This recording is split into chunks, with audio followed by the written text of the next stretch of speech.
Tapi kalau kita ini salah di dunia, kok kemudian nggak dihukum, tunggu tanggal mainnya. Malaikat itu sudah nunggu tuh mungkar nakir. Jadi ya, pengadilan itu banyak di dunia, tapi keadilan yang jarang. Betul. Nah, wala taziru waziratu wizra ukhra. Maka hakim itu yang ditulis oleh Allah kakinya sebelah kanan di pintu surga, kaki kirinya di pintu neraka. Kalau profesi lain nggak ada tuh hadisnya. A'udzu billahi minasy syaithanir rajim. Bismillahirrahmanirrahim. Assalamualaikum warahmatullahi wabarakatuh.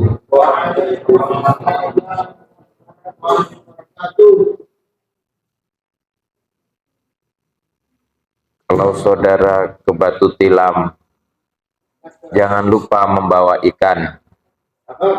Kelihatannya dari jawaban salam, Bapak Ibu belum makan.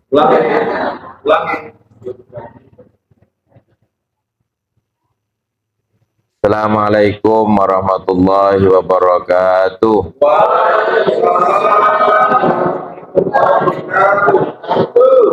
Alhamdulillah wa syukrulillah wassalatu wassalamu ala rasulillah ibni abdillah.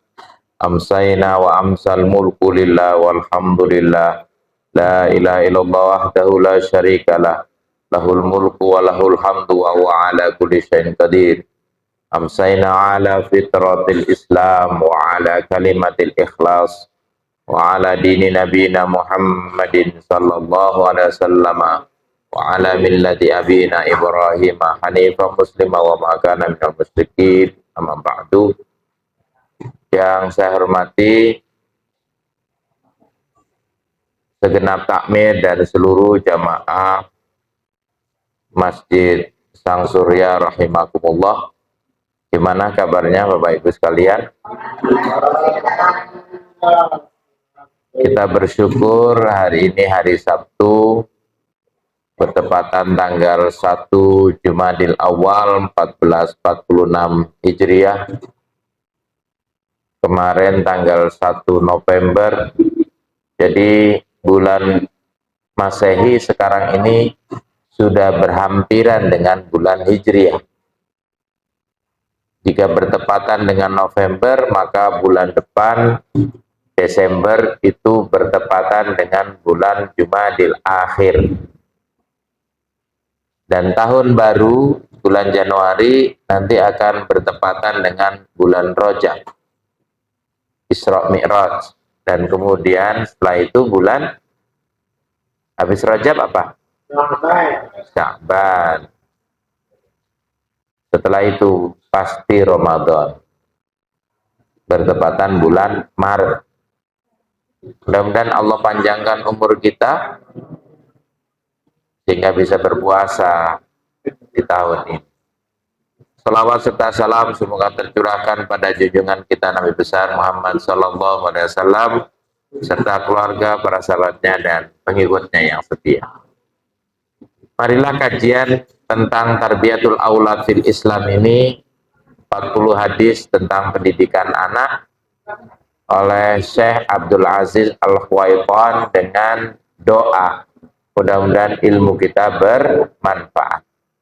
Bismillahirrahmanirrahim. Raditu billahi rabba wa bil islami dina wa bi Muhammadin nabiyya wa rasulah. Rabbi zidni ilma warzuqni fahma waj'alni min ibadikas sholihin. Jika ada pertanyaan nanti Bapak Ibu bisa siapkan setelah yang satu ini. Betul ya? Baik, hadis ketujuh, anak tidak boleh dihukum karena kesalahan orang lain. Apakah itu kesalahan orang tuanya, saudaranya, tetangganya ataupun orang yang tidak ada hubungan kekeluargaan atau kekerabatan. Ya, saya baca dulu, setelah itu Bapak Ibu coba tirukan ya. An Iyadun an Abi Rimsa radhiyallahu anhu qala intalaqtu ma'a abi nahwan nabi sallallahu alaihi wasallam thumma inna rasulallahi sallallahu alaihi wasallam qala li abi ibnuka hadza qala i wa rabbil ka'bati qala haqqan qala ashhadu bihi qala fatabassama Rasulullah sallallahu alaihi wasallam dhahikan min sabati syabahi fi abi wa min halifi abi alayya thumma qala ama innahu la yajbi alaika wala tajni alaihi wa qara'a Rasulullah sallallahu alaihi wasallam wala taziru waziratun wizra ukhra. Ya. Ayat yang di dalam kurung itu adalah surat Al-An'am ayat 164. Hadisnya diriwayatkan oleh Abu Dawud nomor berapa? 4.495. Nah, hanya imam yang bisa. Kenapa? Karena imamnya lihat nomor-nomor dalam surat Al-Quran. Jadi tahu, hafal nomornya.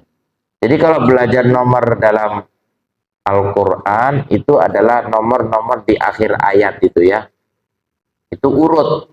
Nah, jadi 4 itu seperti itu. Bukan 3 itu ya. Seperti 3 dibalik kan ya.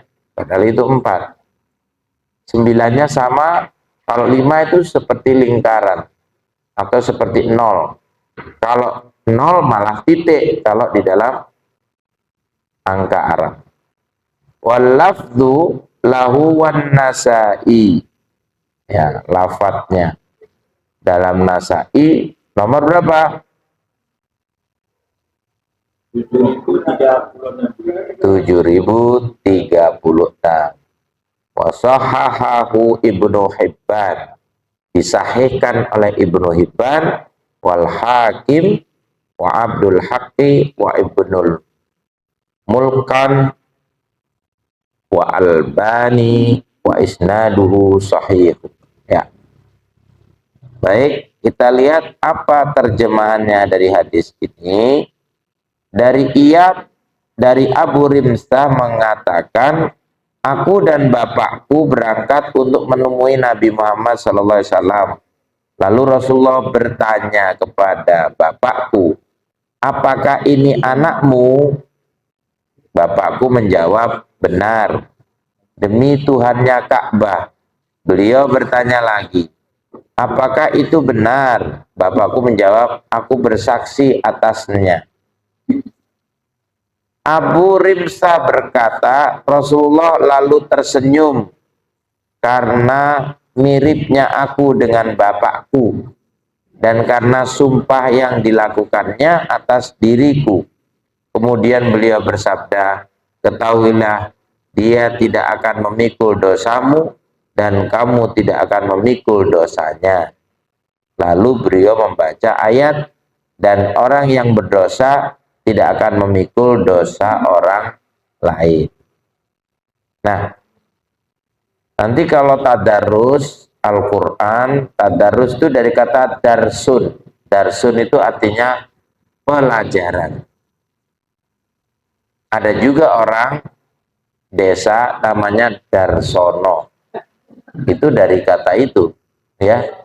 Karena bapaknya suka belajar, maka anaknya itu ingin supaya senang dengan pelajaran, disebutlah Darsono. Ya.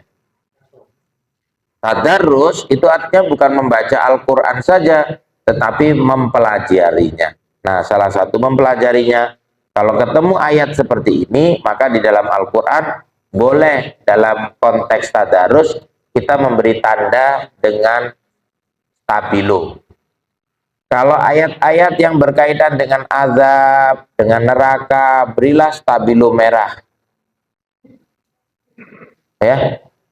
Tapi kalau ayat-ayat berkaitan dengan kenikmatan, dengan surga, kasihlah stabilo hijau. Tapi kalau ada yang kaitannya dengan tazkirah, peringatan-peringatan, nasihat-nasihat, belilah tanda kuning. Artinya berhati-hati. Itu seperti lampu. Ya. Nah, ayat ini menunjukkan tentang dosa. Bahwa dosa ayahnya tidak akan dipikul oleh anaknya, dan dosa anaknya pun tidak akan dipikul oleh ayahnya. Di dalam satu hadis seperti ini menunjukkan bahwa dosa-dosa itu dipikul oleh masing-masing. Beda dengan hadis yang nomor 3 yang tentang bahwa setiap anak Adam itu kalau meninggal terputus segala amalnya kecuali 3. Sodako, jariah, ilmu yang bermanfaat, dan anak soleh yang mendoakan. Konteksnya waktu itu adalah ketika amalan orang tua itu sudah meninggal, maka sebenarnya terputus. Tidak ada hubungannya sama anaknya. Kecuali doa anak yang soleh. Jadi sebenarnya doanya itu yang utama. Perkara anaknya berdosa itu dipikul oleh anaknya sendiri.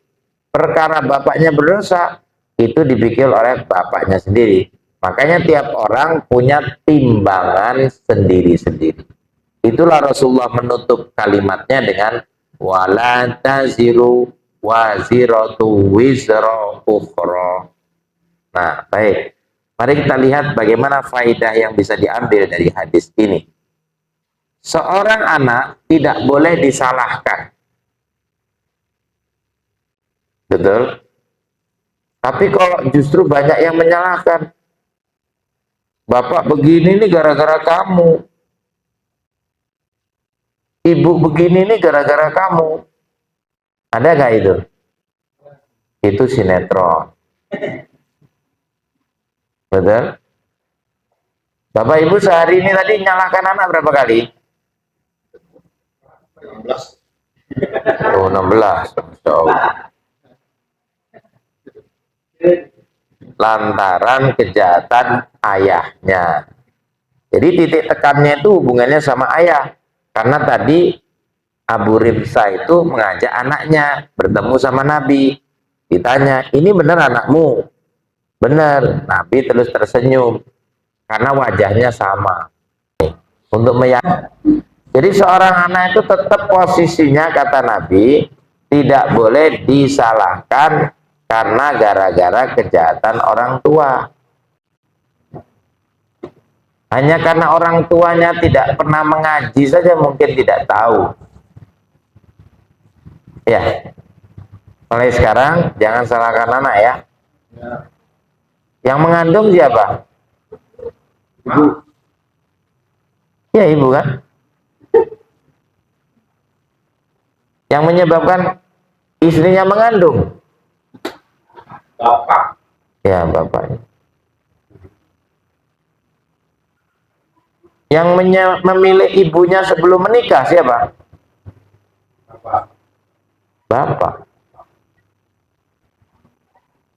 Waktu hamil ngidam apa enggak?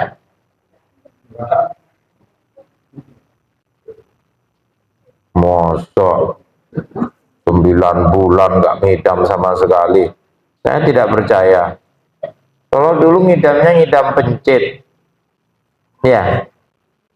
Karena di pasar tidak ada, akhirnya pencit tonggone dicolongan. Itu di depan tuh ada tuh. Karena orangnya juga bakhil. Akhirnya colong awe jam 12 bengi. Nah, akhirnya kan ibunya makan pencit, anaknya kan berarti ikut makan yang ada di dalam rahim. Berarti salahnya siapa tuh? Oh, salah bapaknya, Bu. Kenapa bapaknya nggak belikan pencit ya? Jadi jangan salahkan anak lebih-lebih yang ada dalam kandungan gara-gara ayahnya atau ibunya. Termasuk kalau anak itu sudah lahir. Demikian pula orang tua tidak bisa disalahkan lantaran kejahatan anaknya. Jadi ini posisinya posisi kalau pas sama-sama bertanggung jawab. Bapaknya bertanggung jawab, ibunya bertanggung jawab, anaknya juga harus bertanggung jawab karena amalannya masing-masing. Makanya nanti itu ketika kita itu sudah berbaris di alam mahsyar, walaupun di situ ada bapaknya, di situ ada ibunya, di situ ada anaknya, itu tidak bisa saling nolong.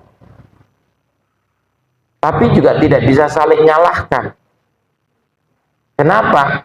Karena tiap orang itu sibuk dengan urusannya masing-masing. Itu namanya nafsi-nafsi. Bapak Ibu juga tidak bisa minta tolong kepada para nabi dan rasul. Karena nabi dan rasul pun harus mempertanggungjawabkan tugasnya masing-masing. Selama jadi nabi, selama jadi rasul. Dan kapasitas yang lain. Nabi juga manusia. Sama posisinya ketika dalam mempertanggungjawabkan amal ibadahnya masing-masing termasuk dosanya. Nah, jadi gimana nih Bapak Ibu? Tolong kalau terjadi kesalahan, muhasabah. Kata Umar Ibnul Khattab, hasibu anfusakum qabla an tuhasabu. Hasaba yuhasibu itu artinya awalnya adalah menghitung. Ilmul hisab itu ilmu hitung atau ilmu matematika dalam bahasa Arab. Jadi orang yang pintar itu sebenarnya adalah orang yang mampu menghitung pahala dan dosanya masing-masing. Ya. Jadi kalau orang itu pandai menghitung dirinya, insya Allah dia akan bisa menghitung hitungan orang lain. Begitulah perintahnya, diri sendiri dulu yang harus diawali. Ibda binafsi. Ya ayyuhalladzina amanu qu anfusakum. Ya, anfusakum dulu. Berarti kalian ini masing-masing dulu. Baru wa ahlikum. Baru istri dan anakmu. Baru keluargamu. Berarti kalau dalam keluarga, kalau terjadi kesalahan, siapa dulu yang harus muhasabah? Kalau lihat dari ayat ini, siapa? Bapak. Kalau belum punya anak, Suami.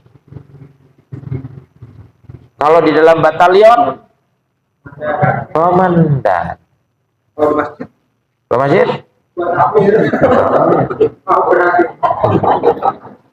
Berat emang.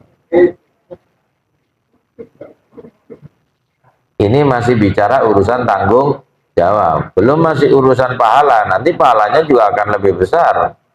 Ya. Tapi kalau dosa, itu juga bisa saja dosanya paling besar. Karena tanggung jawabnya paling besar. Kullukum ra'in wa kullukum mas'ulun an ra'iyat. Baik, itu prinsip. Jadi di dalam poin-poin ini sebenarnya prinsip-prinsip dalam hadis yang bisa diambil. Yang kedua, Bapak Ibu sekalian, seseorang tidak akan dihisap kecuali amalannya sendiri. Ingat, prinsip. Seseorang tidak akan dihisap kecuali amalannya sendiri.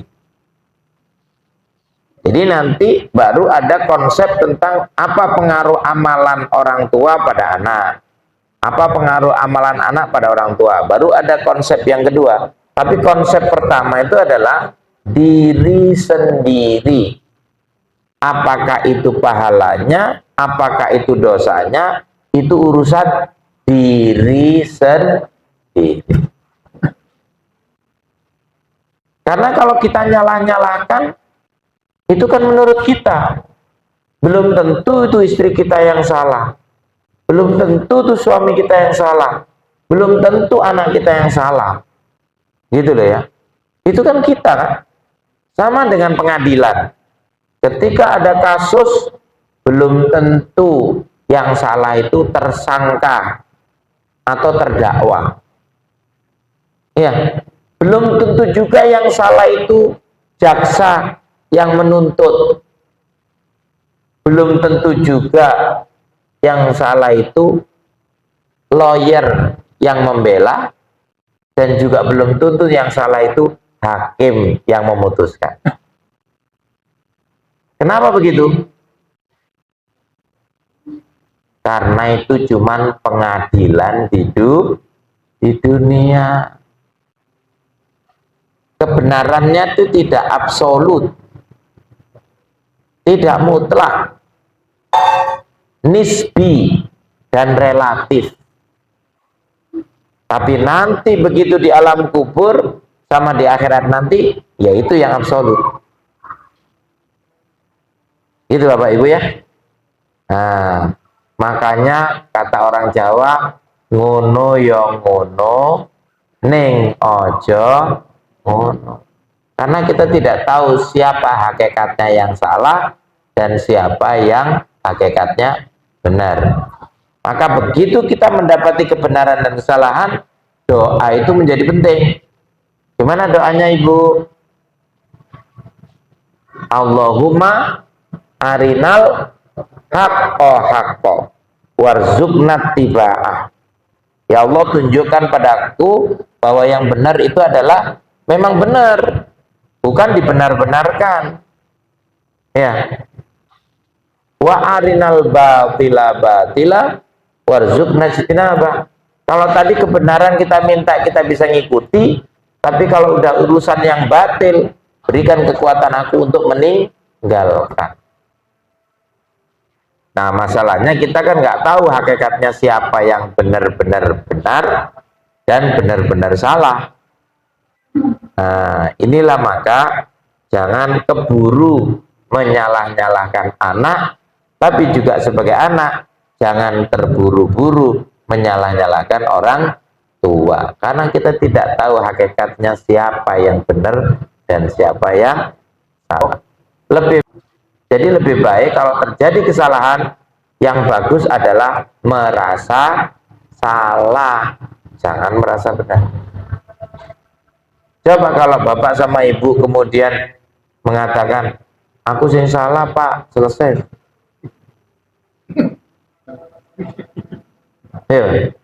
Seperti hal ini tidak ada orang yang merasa bersalah.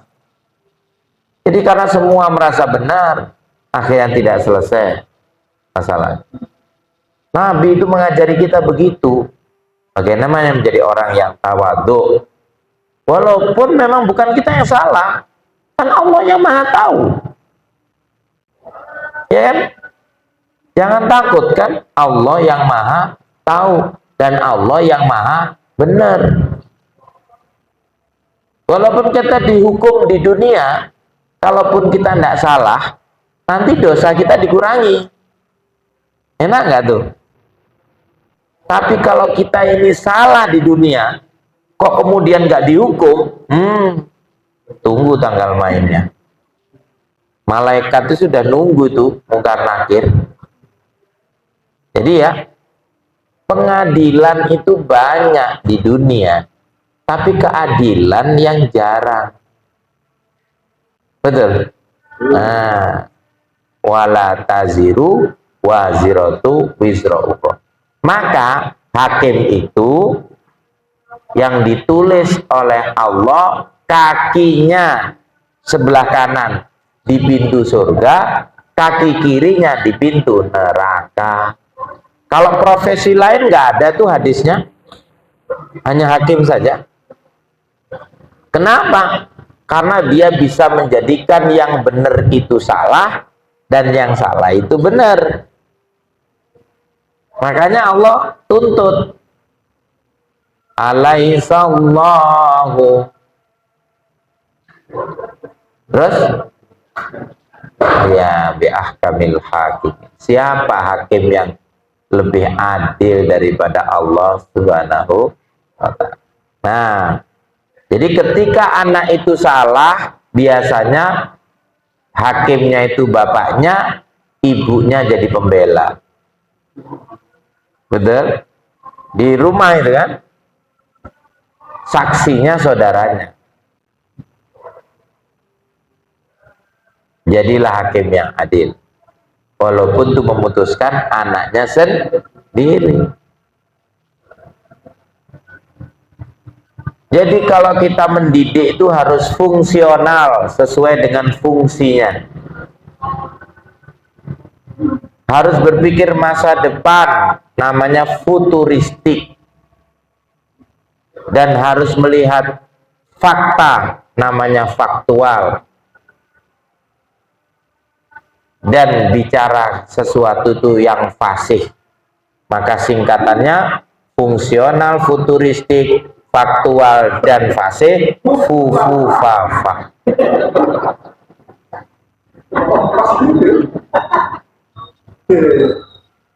Ya, dan seseorang yang berdosa tidak akan memikul dosa orang lain. Kalau dosanya hakim ya dipikul sendiri, dosanya jaksa ya dipikul sendiri, dosanya lawyer ya dipikul sendiri, dosanya korban, tersangka, terdakwa ya dipikul sendiri. Apakah hukuman di dalam penjara itu bisa menghapus dosanya? Belum tentu. Kalau tidak setimpal menurut Allah, maka nggak bisa. Yang bisa mengukur setimpal atau tidak itu hanyalah Allah. Karena timbangan itu yang betul adalah mizanul i'tidal. Timbangan nanti yang di hari yaumal mizan, di hari pertimbangan. Kalau timbangan yang ada di lambangnya Menkumham atau di kejaksaan atau di pengadilan, itu hanyalah gambar, hanyalah logo.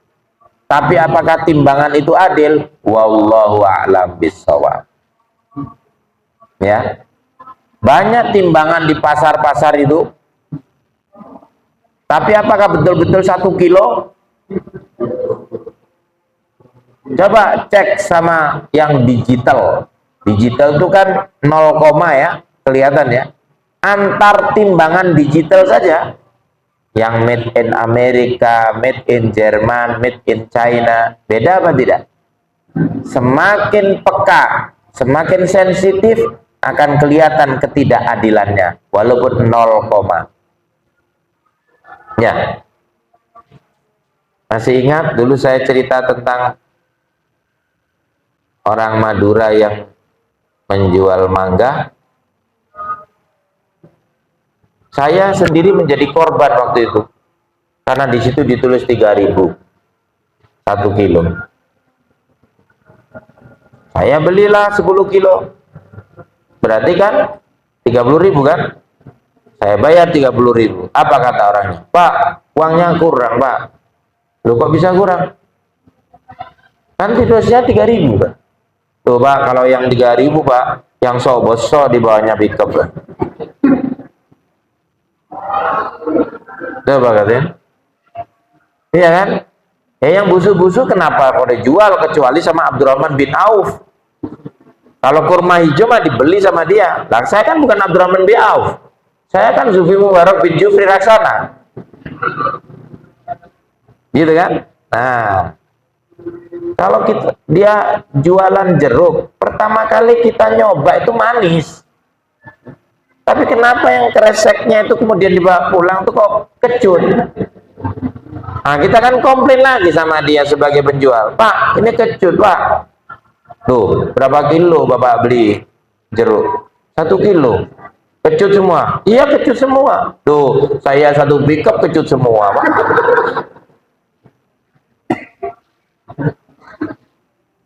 Kan jadi komplain kata gitu, Pak. Bagaimana coba? Siapa yang salah kalau sudah seperti itu kan?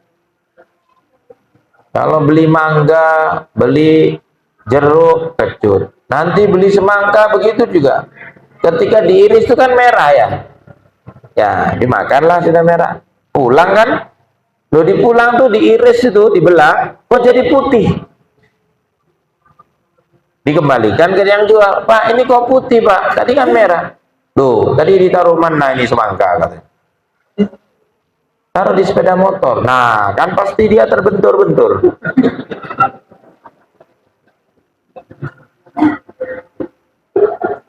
Kepala saja kalau terbentur, Pak, pucat, Pak. Apalagi semangka, Pak.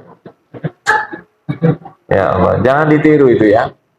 Itulah keadilan. Bagaimana kita belajar dari pedagang-pedagang itu seperti itu. Urusan timbangan. Makanya wailul lil mutaffifin. Allah itu membuat satu surat yang khusus untuk kecurangan dalam hal timbangan. Tidak hanya timbangan hukuman itu saja. Ya, timbangan perdagangan. Ya. Timbangan dengan berbagai hal. Timbangan itu kan sama dengan kuota, toh. Sekarang itu apa yang tidak pakai kuota kan? Haji pakai kuota, umroh pakai kuota. Ditimbang kan?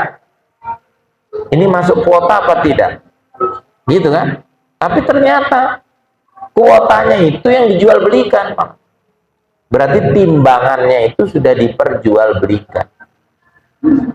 Ya. Wani piro. Orang sekarang berebut maju tak gentar membela yang bayar. Bukan yang benar kan? Nah, itulah dia. Makanya ada orang tua yang bela-belain anaknya supaya jadi pejabat. Bukan bela-belain anaknya supaya jadi orang yang tidak menjabat. Itulah keadilan Islam bahkan terhadap anak-anak dalam hal tidak bersalahnya mereka atas kesalahan orang lain, meskipun itu bapak-bapak mereka sendiri. Jika terjadi terjerumusnya anak itu, maka itu nanti akan dilihat nasabnya. Adakah kesalahan dalam nasabnya? Makanya kalau terjadi apa-apa mesti yang dipanggil oleh polisi siapa orang tuanya. Betul nggak? Habis siapa orang tuanya, siapa bapaknya dan siapa ibunya. Kalau di pendaftaran apapun identitas mesti ditanya ibu kandung titik 2 siapa. Betul nggak? Nah, ibu kandung coba. Bapak kandung nggak pernah ditanya. Kalau udah identitas ibu kandung. Wajib bagi pendidik untuk tidak menzolimi anak didiknya lantaran dosa atau kesalahan orang lain. Ini kadang-kadang punishmentnya, hukumannya lebih berat daripada kesalahannya, atau rewardnya lebih besar daripada prestasinya. Itulah ketika orang tua mendahulukan egosentrismenya. Maka itulah orang tua perlu melihat masa depan apa yang dilakukan, apakah berdampak positif atau negatif kepada anak-anaknya. Di antara kesalahan pendidikan adalah menyamakan antara orang yang salah dengan orang yang tidak bersalah. Itulah namanya harus introspeksi. Awalnya kelihatannya sayang kepada anak karena membelikan motor listrik, tapi ternyata begitu anaknya meninggal baru dia merasa ternyata membelikan motor listrik untuk anak-anak itu bukan sayang, tetapi justru malah menyengsara. Nah, baiklah, siapa yang mau bertanya mungkin? Silakan. Baik, jadi kan setiap orang tuh dia bertanggung jawab atas dirinya dulu. Jadi status bapak itu ada 5, status ibu juga ada 5. Dicatat ya, kan hari Senin ujian. Pertama, kalau bapak itu sebagai rojulun, kalau ibu-ibu sebagai mar'atun, seorang laki-laki, seorang perempuan, harus bertanggung jawab pada dirinya sendiri. Kalau kepada Allah namanya abdun, ya, hamba. Yang kedua, laki-laki sebagai zaujun. Nah, pertama waladun dulu, anak, ibnun, anak. Jadi tanggung jawabnya karena posisi saudara punya orang tua harus berbakti sama orang tua. Tadi ayatnya yang dibaca imam tadi, wala taqul lahuma uffeu wala tanharhuma wa qul lahuma qaulan kariman. Berarti sebagai anak statusnya harus berbakti sama orang tua. Kalau tidak berbakti, durhaka, berarti berdosa. Itu status yang kedua. Ibu sebagai bintun, sebagai anak perempuan juga harus berbakti sama orang tua. Yang ketiga, sebagai zaujun, suami, istri, zaujatun. Yang keempat, sebagai abun dan ummun, ayah dan ibu. Kalau tadi sebagai suami, berarti bertanggung jawab kepada istri. Betul nggak? Nah, jadi ini ya tanggung jawabannya. Kalau orang tua berarti bertanggung jawab anak-anaknya. Yang terakhir adalah sebagai kakek dan nenek kepada cucunya. Dia sebagai jaddatun, jaddun wa jaddatun.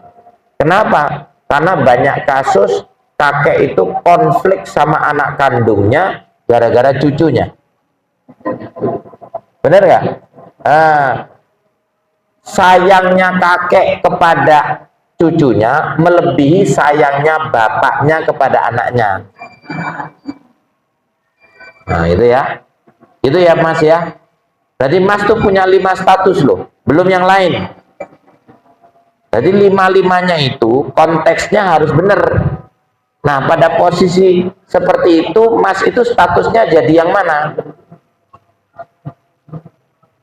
Ibu juga sebagai apa? Sebagai perempuan atau sebagai anak, sebagai istri, sebagai ibu atau sebagai nenek. Ketika bertindak itu lihat posisi, karena posisi menentukan prestasi. Betul? Itu ya Mas ya. Oke, jadi ditimbang nanti, ditimbang. Pada waktu saudara mau bertindak itu lihat dulu, saya ini sebagai apa ya? Apa sebagai suami ketika seperti ini, atau saya sebagai ayah? Jangan keliru. Karena ketika posisinya itu tidak tahu, maka kita tidak tahu proporsinya. kita harus berlaku apa, gitu ya. Maka itulah prestasinya berpengaruh.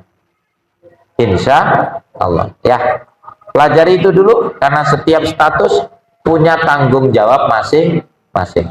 Kalau kita sebatang kara, kita sendirian tidak punya siapa-siapa, ya kita tanggung jawab pada diri kita sendiri. Gitu ya. Bapak-bapak, terima kasih. Ibu-ibu juga sama.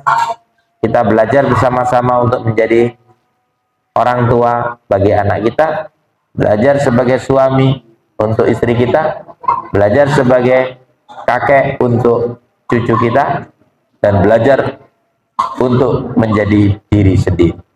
Subhanakallahumma rabbana wa bihamdika asyhadu an la ilaha illa anta astaghfiruka wa atubu ilaik. Wal minkum. Assalamualaikum warahmatullahi wabarakatuh. الحمد لله رب العالمين